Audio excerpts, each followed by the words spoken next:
मौर्य वंश। मौर्य वंश के बाद में हमने जिन जिन भारत के अंदर आक्रमण करने वाले विदेशियों के बारे में पढ़ा और हमने गुप्त साम्राज्य के बारे में भी डिटेल से पढ़ा। दोस्तों, अगर आपने उन वीडियोस को नहीं देखा है तो आप हमारे चैनल की प्लेलिस्ट में जाके उन वीडियोस को देख जरूर सकते हैं। शुरुआत करते हैं दोस्तों बिना देरी के हमारे वीडियो की। दोस्तों, गुप्त वंश के पतन के बाद भारत के अंदर बहुत से नए राजवंशों का उद्भव शुरू हो गया, जिनमें हम लोग पढ़ते हैं मैत्रक, मौखरी, पुष्यभूति, परवर्ती गुप्त, गौड़। इन सभी साम्राज्यों का उद्भव हुआ। इनमें सबसे प्रसिद्ध जो साम्राज्य है जो कौन सा है? पुष्यभूति वंश।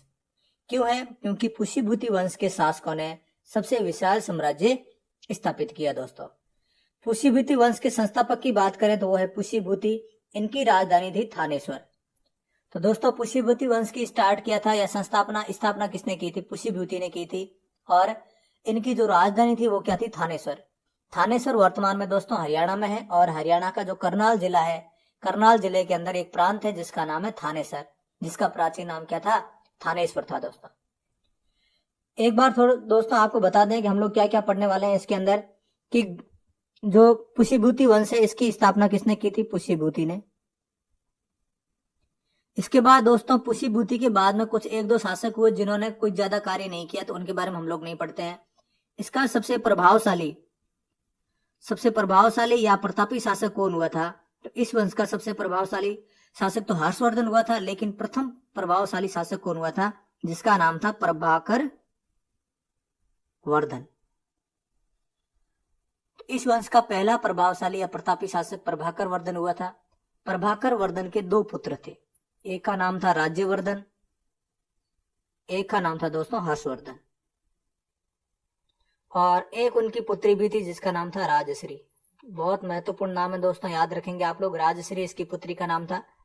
राजश्री का जो विवाह है वो एक कन्नौज का जो मोखरी वंश का राजा था जिसका नाम था ग्रहवर्मा। कन्नौज के मोखरी वंश का राजा था जिसका नाम था ग्रहवर्मा, उसके साथ हुआ। उसके बाद में क्या था दोस्तों? ग्रहवर्मा की हत्या कर दी गई थी। और ग्रहवर्मा की हत्या किसने की थी? एक मालवा के राजा ने की थी, और उस मालवा के राजा का नाम था देवगुप्त। तो देवगुप्त ने दोस्तों ग्रहवर्मा की हत्या कर दी और जो राजश्री थी इसको कारागार में या जेल में बंद कर लिया। तो राजश्री को छुड़ाने और ग्रहवर्मा की हत्या का बदला लेने के लिए देवगुप्त की हत्या किसने कर दी? राज्यवर्धन ने कर दी। तो देवगुप्त की हत्या राज्यवर्धन के द्वारा करी गई। उसके बाद दोस्तों वापस देवगुप्त की हत्या का बदला लेने के लिए देवगुप्त का दोस्त था या मित्र अपन कह सकते हैं, देवगुप्त का मित्र था एक गौड़ शासक था जिसका नाम था दोस्तों शशांक। इस शशांक ने धोखे से किसकी हत्या कर दी दोस्तों? शशांक ने धोखे से राज्यवर्धन की हत्या कर दी। और इस शशांक से बदला लेने के लिए वापस इस शशांक को किसने हराया? हर्षवर्धन ने हराया। और उसके बाद दोस्तों एक युद्ध होता है हर्षवर्धन और सालुकी राजा पुलकेशिन द्वितीय का, जिसमें पुलकेशिन द्वितीय जो है हर्षवर्धन को हरा देता है। इन सभी के बारे में दोस्तों आज हम डिटेल से पढ़ेंगे। प्रभाकर वर्धन इस वंश का सबसे प्रथम प्रभावशाली शासक था जिसने परम भट्टारक और महाराजा धीराज जैसी सम्मानजनक उपाधियां धारण की।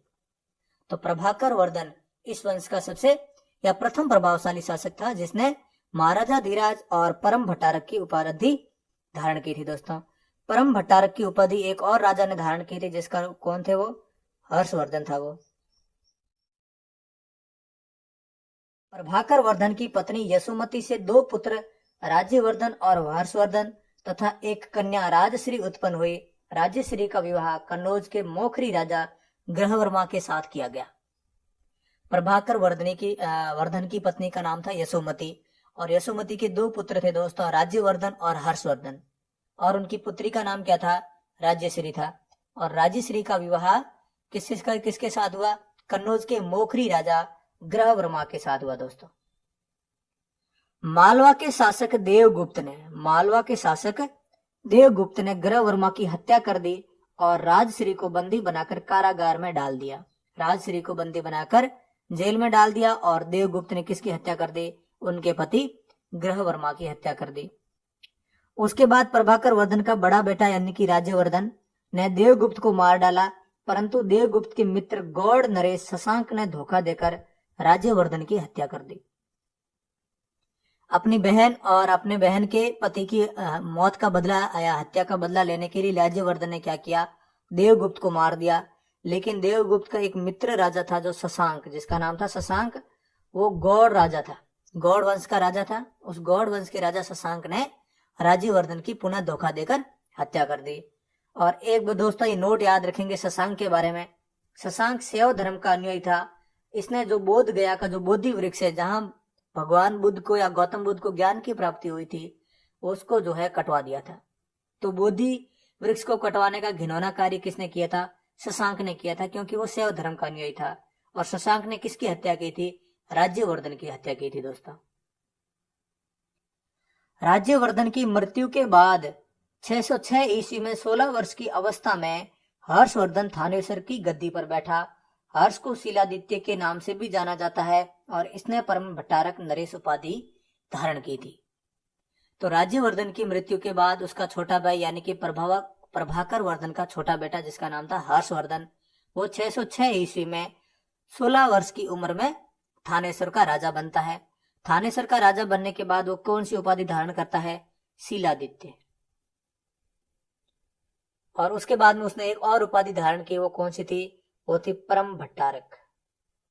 इसके पिता दोस्तों प्रभाकर वर्धन ने भी जो है वो परम भट्टारक की उपाधि धारण की थी और हर्षवर्धन ने भी परम भट्टारक की उपाधि धारण की। हर्ष ने क्या किया? अपने बड़े भाई राज्यवर्धन का बदला लेने के लिए शशांक को पराजित करके कन्नौज पर अधिकार कर लिया तथा उसे अपनी राजधानी बनाया। तो थानेश्वर की जगह, थानेश्वर को छोड़ के कन्नौज को राजधानी किसने बनाया? हर्षवर्धन ने बनाया। किसको हरा के दोस्तों? शशांक को हरा के। और शशांक जो है वो एक गौड़ राजा था। हर्ष और पुलकेशिन द्वितीय के बीच नर्मदा नदी के तट पर युद्ध हुआ जिसमें हर्ष की पराजय हुई। पुलकेशिन द्वितीय दोस्तों वो चालुक्य वंश का राजा है, जिसके बारे में दोस्तों हम लोग अगले वीडियो में पढ़ेंगे। दक्षिणी भारत के जो राजवंश है उनके बारे में और डिटेल से पढ़ेंगे, जिसमें हम लोग राष्ट्रकूट वंश, पल्लव वंश, चालुक्य वंश, चोल वंश, इन सभी के बारे में पढ़ेंगे। तो हर्ष और चालुक्य राजा पुलकेशिन द्वितीय के बीच में युद्ध हुआ। किस नदी के तट पर? नर्मदा नदी के तट पर। और इस युद्ध में किसकी विजय हुई दोस्तों? पुलकेशिन द्वितीय की विजय हुई और हर्ष की पराजय हुई। चीनी यात्री ह्वेनसांग हर्षवर्धन के शासनकाल में भारत आया। पिछले वीडियो में दोस्तों जब हमने गुप्त साम्राज्य पढ़ा था तो हमने पढ़ा था कि एक और चीनी यात्री जिसका नाम है फाहियान चंद्रगुप्त द्वितीय के शासनकाल में भारत आया था। और उसके बाद जो ह्वेनसांग है वो हर्षवर्धन के शासनकाल में भारत आया दोस्तों। ह्वेनसांग को यात्रियों का राजकुमार, नीति का पंडित एवं वर्तमान शाक्य मुनि भी कहा जाता है। तो नीति का पंडित किसे कहा जाता है? वर्तमान शाक्य मुनि किसे कहा जाता है? या फिर यात्रियों का राजकुमार, इन नामों से ये इन संज्ञा जो है किसके लिए प्रयोग किया गया? तो ह्वेनसांग के लिए। ह्वेनसांग जो है वह नालंदा विश्वविद्यालय पढ़ने और बौद्ध ग्रंथ संग्रह करने के उद्देश्य से भारत आया था। तो उसके भारत आने का मुख्य उद्देश्य था नालंदा में रह के पढ़ाई करना और उसके साथ जो है वो बौद्ध ग्रंथों का संग्रहण करना। हर्ष ने कश्मीर के शासक से बुद्ध के दंत अवशेष बलपूर्वक प्राप्त किए। हर्ष ने कश्मीर के शासक से, जो बुद्ध भगवान है या गौतम बुद्ध है, उनके दांत या दांतों के अवशेष जो है वो बलपूर्वक प्राप्त किए, यानी कि युद्ध करके प्राप्त किए। हर्ष के पूर्वज भगवान शिव और सूर्य के अन्य उपासक थे। प्रारंभ में हर्ष भी अपने कुल देवता शिव का परम भक्त था। हर्ष और हर्ष के अन्य पूर्वज यानी कि पुष्यभूति हो गया, प्रभाकर वर्धन, राज्यवर्धन, ये सारे के सारे लोग जो है वो भगवान शिव को अपना जो है कुल देवता मानते थे और अन्य जो है सूर्य की भी पूजा करते थे।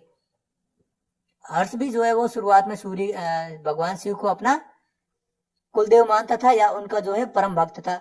लेकिन ह्वेनसांग से मिलने के बाद, चीनी यात्री ह्वेनसांग से मिलने के बाद उसने बौद्ध धर्म की महायान शाखा को आश्रय प्रदान किया तथा वह पूर्ण बौद्ध बन गया। तो वो शैव धर्म को छोड़कर क्या बन गया? बौद्ध धर्म ग्रहण कर लिया। किसके प्रभाव में आकर?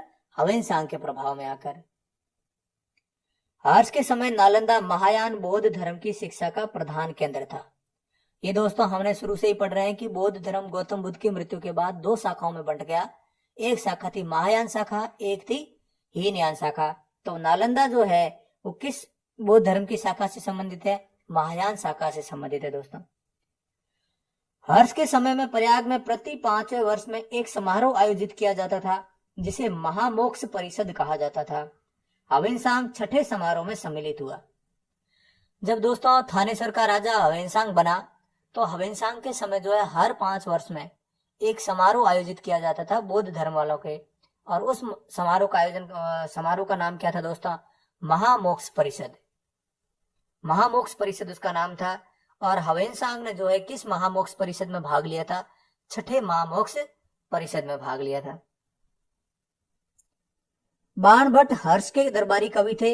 इन्होंने हरचरित एवं कादम्बरी की रचना की। दोस्तों बुक्स और ऑथर जब हम पढ़ते हैं तो कादम्बरी और हरचरित्र हम लोग याद करते हैं बाणभट्ट ने रचना की है, और बाणभट्ट जो थे वो हर्ष के दरबारी कवि थे। कालिदास के बारे में भी दोस्तों हमने कल पढ़ा था। कालिदास जो है वो चंद्रगुप्त द्वितीय के दरबार में रहते थे, और भी बहुत से कवि थे जो चंद्रगुप्त द्वितीय के दरबार में रहते थे, जिनके बारे में हमने पिछले वीडियो में पढ़ा है, जो आप जरूर जाके देख सकते हैं। उसके बाद में है प्रियदर्शिका, रत्नावली, नागानंद। प्रियदर्शिका, रत्नावली और नागानंद नामक 3 संस्कृत नाटकों की रचना जो है वो किसने की थी? हर्षवर्धन ने की थी। दोस्तों प्रियदर्शिका, रत्नावली और नागानंद, ये तीनों के नाम आप लोग याद रखेंगे। इन तीनों ग्रंथों की रचना, तीनों संस्कृत नाटकों की रचना किसने की थी? हर्ष ने स्वयं की थी। लेकिन कहा जाता है कि धावक नामक कवि ने हर्ष से पुरस्कार लेकर उसके नाम से ये तीनों नाटक लिख दिए। लेकिन कई सारे ग्रंथों से हमें ये पता चलता है कि जो ये प्रियदर्शिका, रत्नावली और नागानंद, ये प्रमुख 3 नाटक है, इनकी रचना हर्ष ने नहीं की। इनकी रचना की है एक कवि ने जिनका नाम था धावक। इस कवि ने हर्ष से पैसे लेके और उनको जो है उनके नाम से इन तीनों पुस्तकों की रचना की। हर्ष के अधीनस्थ शासक महाराजा एवं महासामंत कहलाते थे। हर्ष के अधीनस्थ शासक क्या कहलाते थे? महाराज या महासामंत। इसके बारे में दोस्तों पढ़ते हैं कि हर्ष जो है वो थानेश्वर का राजा था। हर्ष के अंडर बहुत से साम्राज्य थे, और बहुत से साम्राज्यों के जो राजा थे उनको वो क्या कहता था? महाराज या महासामंत के नाम से जाना जाता है। और इन साम्राज्यों के अंडर में बहुत सारी प्रांतें थी, और इन प्रांतों को भुक्ति कहा जाता था दोस्तों।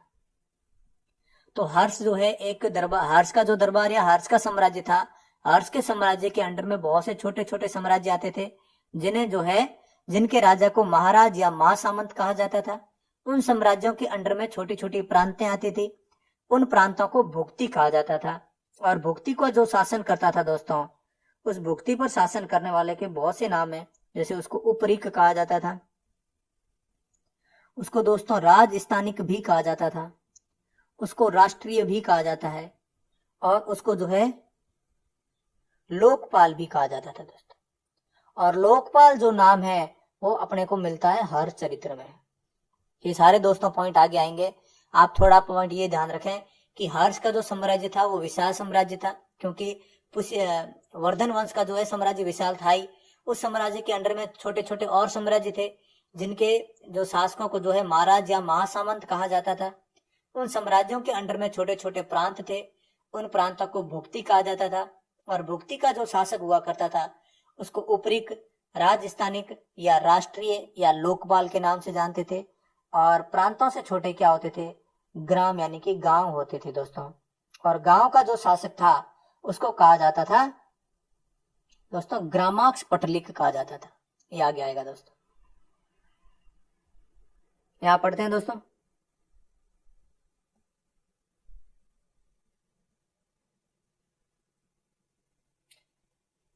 हर्ष के अधीनस्थ शासक जो है वो क्या कहलाते थे? महाराज या महासामंत कहे जाते थे।